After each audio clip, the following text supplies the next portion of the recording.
Bonjour à tous, donc dans cette vidéo nous allons voir comment émettre nos propres événements. C'est parti. Comme j'ai dit, dans cette vidéo nous allons voir comment émettre nos événements et on va parler ici des DM, d'accord? Donc les direct messages, donc ce sont les messages qu'on envoie en privé au bot. Donc ici, la première chose que je vais faire, c'est aller sur les channels. Donc channel create ici, on va en fait supprimer les console logs parce que je ne les avais pas supprimés dans la vidéo précédente.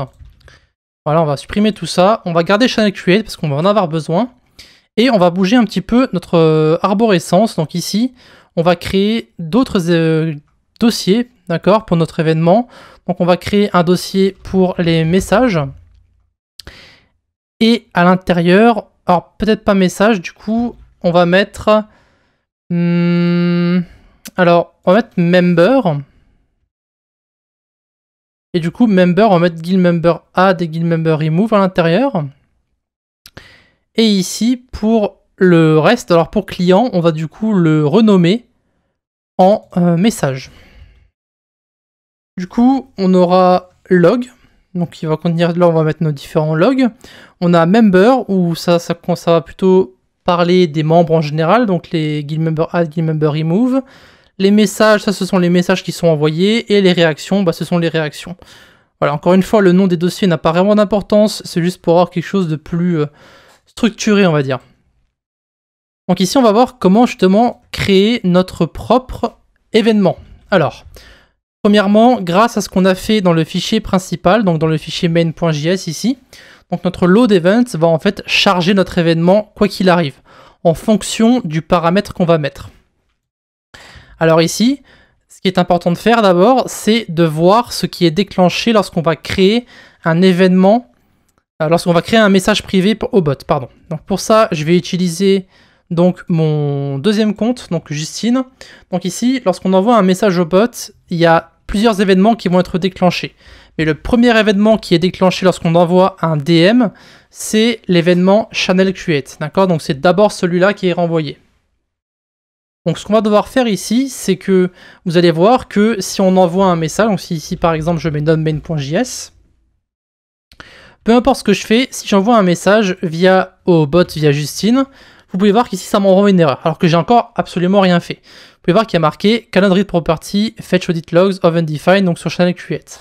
Donc ce qui se passe en fait, c'est que lorsque vous avez le channel create, donc l'événement channel create ici, donc si on va sur client, lorsqu'on va sur Channel Create, vous pouvez voir que ça va en fait se déclencher sur les DM, mais aussi sur les salons de guild. Donc, ce qu'on va devoir faire, c'est dire au bot que si le type de channel c'est un DM, alors on va renvoyer vers l'événement message. Donc, il y a en fait deux événements qui sont déclenchés. Vous avez l'événement Channel Create et l'événement message. Donc, nous, ce qu'on veut faire, c'est en fait simplement renvoyer. Donc ici, si le channel.type c'est DM, on fait un return, autrement, on va ici mettre notre code. Donc comme ça, ça ne va pas casser notre code. Donc si on met ça à l'intérieur, hop, voilà, comme ceci, vous allez voir que si on relance maintenant notre bot,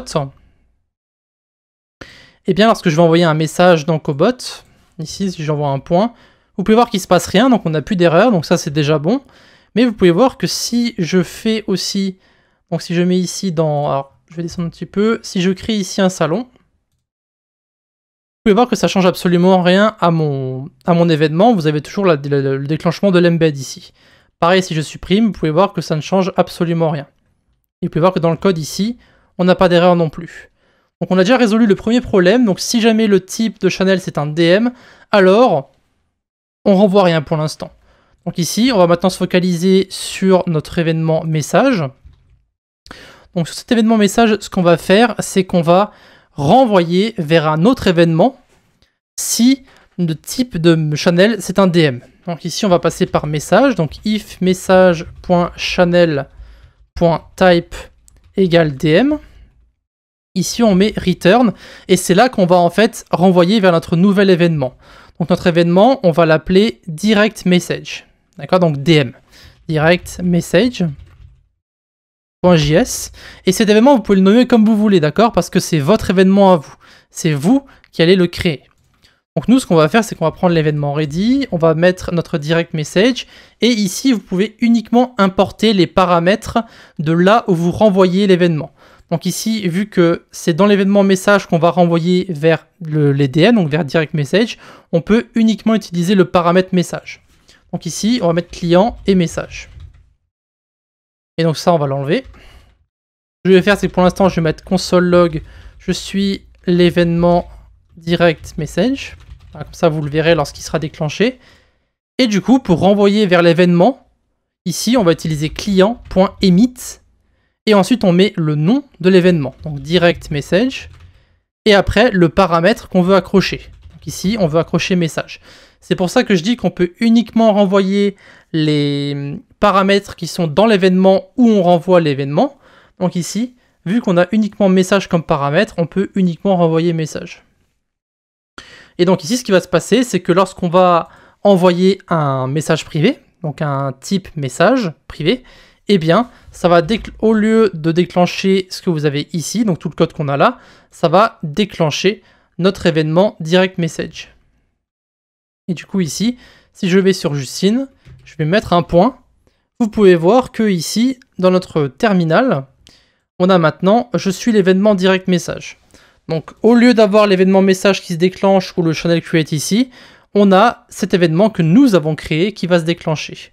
Et donc après, ici, vous pouvez utiliser toutes les propriétés et toutes les fonctions de l'événement message. C'est comme si vous aviez l'événement message, sauf que vous avez votre propre événement ici.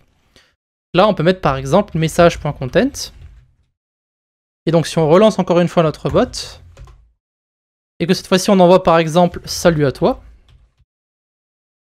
vous pouvez voir que ce salut à toi qui est ici va être renvoyé dans notre console.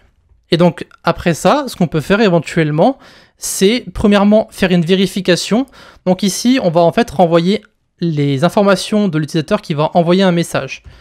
Par contre, nous ce qu'on veut faire, c'est que si c'est le bot qui envoie un message dans le salon des DM, on fait un return parce qu'on ne veut pas avoir un double message à chaque fois. Alors vous savez quoi ? Avant de mettre la condition, on va d'abord créer notre embed, d'accord?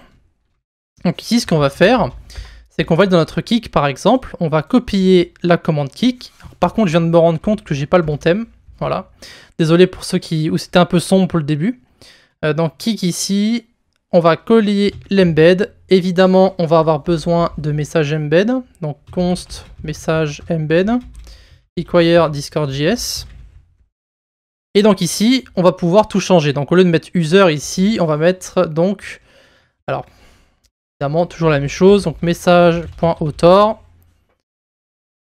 Alors ce qu'on pourrait faire éventuellement, c'est mettre, est-ce qu'on s'embête ou pas? Const user égale message.author. Voilà, et du coup, on n'a même pas besoin de changer ça, on met juste user ici. Alors, on peut faire comme ça, aucune importance. Donc ici, message.author username, message.author avatar URL, et du coup ici on met message.content.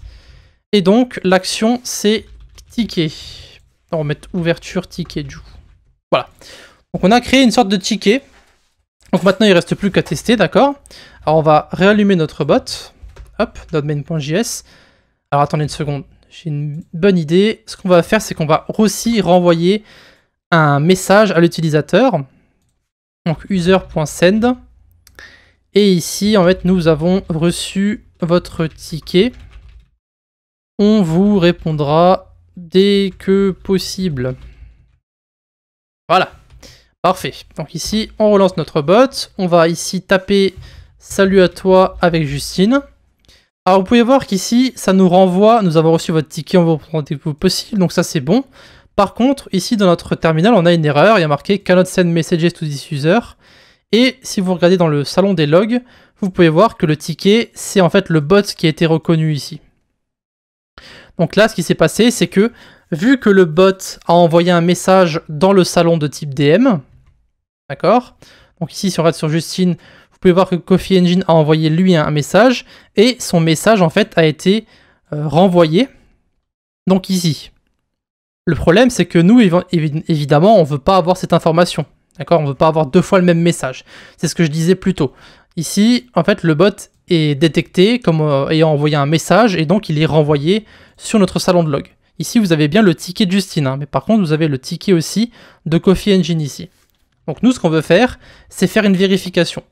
Ce qui veut dire que si l'auteur du message est un bot, alors on renvoie rien du tout. Donc if user.bot, return. Et donc ça va résoudre notre problème en fait. Donc ici, si on relance notre bot, et qu'on fait donc salut, je suis un nouveau ticket, on a une erreur. Cannot access user before initiation. Bien vu, ça c'est ma faute. Voilà. Hop, on va supprimer ça, on va renvoyer le message. Et il est marqué ici donc, nous avons reçu votre ticket, on vous répondra dès que possible. Ça c'est bon. On n'a plus d'erreur. Et vous pouvez voir que le seul embed qui est renvoyé, c'est donc l'ouverture de ticket avec le message. Et donc après, avec ça, on pourra éventuellement mettre en place un système pour répondre avec le bot, mais vous pouvez aussi directement aller répondre à la personne. Donc ici par exemple, au lieu de mettre Justine blablabla, ce qu'on pourrait faire, c'est rajouter dans notre embed ici. Alors on va fermer ça, on va mettre dans notre embed, on va mettre une autre ligne. Donc on va mettre utilisateur, et ici on va renvoyer l'user. Voilà. Node-main.js. Ici on va donc rouvrir notre ticket. Donc on a le ticket qui a été envoyé, et maintenant ici, vous avez donc Justine. Et cette personne, vu qu'elle est sur le serveur et qu'elle a envoyé un message au bot, vous pouvez maintenant par exemple faire clic droit sur Justine, envoyer un message, et mettre par exemple yo, j'ai reçu ton ticket, tu veux quoi? Par exemple, là, après, voilà. Du coup ici, bon après évidemment les PM sont fermés, mais vous pouvez voir à quoi ça ressemble. Évidemment, il y a plusieurs vérifications à faire. Donc, si l'utilisateur n'a pas ces DM qui sont ouverts, par exemple, il faut lui envoyer un autre message. Si on... etc. etc. Vous voyez qu'il y a plein d'erreurs qu'on doit modifier. Mais ça, on le fera lorsqu'on fera vraiment un bot pour communiquer avec l'utilisateur. Le seul but de cette vidéo, c'était de vous montrer comment vous pouvez émettre vos propres événements. Voilà. Et je pense que ce sera donc tout pour les événements. Donc on a créé quand même pas mal de choses. On a vu comment créer notre propre événement. On a vu comment émettre un code si jamais un utilisateur rejoint ou quitte le serveur. On a vu comment créer des logs, hein, plus ou moins, avec le audit log justement. Et on a vu un peu comment résoudre nos différents problèmes qu'on avait sur ces différents événements. Donc maintenant, on va pouvoir terminer sur les événements et passer à autre chose. À de suite.